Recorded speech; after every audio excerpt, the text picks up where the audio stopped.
Hey guys, we're here at the Oakley Exoplanetary Bunker in Paris for the 2024 Olympic Games, and today we're joined by Mark Cavendish. Cav, how you doing? I'm all right, mate. How are you? Thanks for having me. Good. Thanks for coming. All right, so Cav, you've been with us at the safe houses that we put on in London and Rio. You've just come into the Oakley Exoplanetary Bunker here in Paris. What are your thoughts? Oh, it's wicked. We were walking in. I was like, "Has this been built? Has this been built?" Like, you see every thought's been put into it to make this space Oakley. You know, um, I think anybody who's ever been to Foothills Ranch will know what Oakley's about, and this kind of exemplifies that here in Paris. It's always going to be an incredible experience on all the senses. And I felt that I was walking in today. All right, so Cav, Rio Olympics, you won a silver medal on the track. Can you take us back to that moment, what that means to you in your career, and just sharing your Olympic experience? It was my third Olympic Games, and I was the favourite in 2008, favourite in 2012, and I just couldn't get an Olympic medal. It always kind of didn't quite happen, and finally I was able to get silver in Rio. Although I was super proud to win a silver, it also kind of felt like losing gold. I'm a winner. I always strive to be best. You know that, but I did everything I could. I'd work hard towards it, and I was beaten. But it was special. I think any athlete to represent their country is a massive, massive honour, and to be able to succeed for your country is an even bigger honour. And that's what the Olympics represents. And it was nice to finally get an Olympic medal, I guess. All right, so this year was a big Tour de France for you. Lots of expectations, lots of fanfare around the record and everything like that. So obviously the results were amazing, but how did you manage all the expectations and the stress levels leading into this year's Tour de France?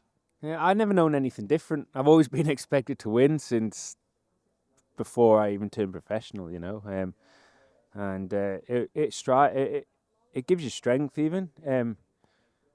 You know, if you have pressure on you, it means you have the ability to achieve. And you can utilize that pressure as a way to succeed, or you can let it crush you that you're so far from it. And I've always been able to kind of deal with it and utilize it and do the best I can. But ultimately, you can only control what you can control. If you put the hard work in, and you look at the details, you have a great group of people around you, the chances of success are much, much higher. And so I just did the things I can control, and hope that it all came together to be successful, which ultimately it was, and I was very happy about that. Yeah, and outside of the pressure and the expectation, I think there's a belief that you have in yourself, inner belief, and a belief that we had in you and your family has in you and all of that. What does that mean to you, the support system and the positive thinking and the belief in yourself? I think the thing that gives you most perspective on the people around you, who you want as the people around you, is not when things are good, because everyone's around you when things are good. It's when things are bad.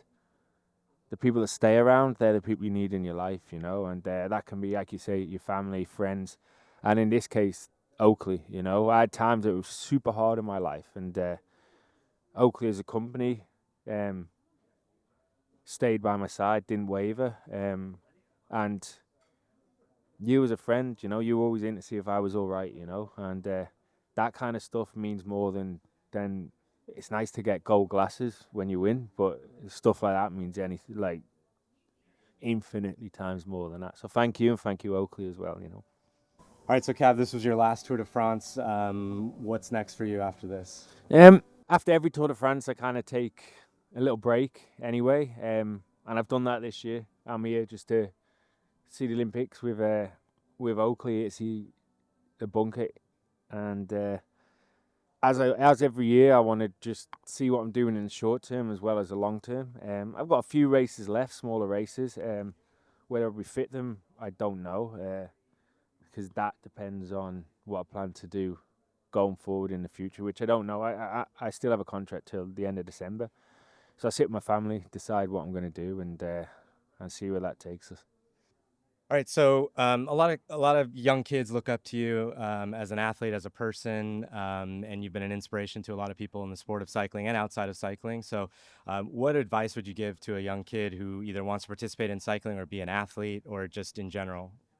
Enjoy everything you do. First and foremost, I know that's an answer to that question a lot of times, But if you enjoy something, you're gonna do it as a pleasure as well as a work. It's gonna feel less of a chore, less hard work because you're enjoying it. Fundamentally, I started cycling because I loved it, and I still love it now. Um, so that's first and foremost. If you stop enjoying something, it's time to stop. But also, just things might not go your way, but don't give up. And if you love something, you shouldn't want to give up anyway. Um, but there'll always be hard times, and they teach you as much as they can help you grow, as much as they can deal a blow to you in the short term. And I can talk as a father myself. The one thing I try and instill into my own kids is you don't give up. Of course, like I said, things might not go your way, and you might be forced not to be able to continue with something. But there's never a reason really to give up. I think your life, your path is what you make of it. And of course, some people have a head starts over others. But I truly believe if you want something enough, just by a love of something and by hard work, you can achieve what you want. Perfect answer. What an answer. You're an inspiration to everyone. You're an inspiration to us. We love you. Thanks for joining us here at the Oakley Bunker in Paris. And we hope you enjoy your time with us. Thanks for having me. Give me a hug.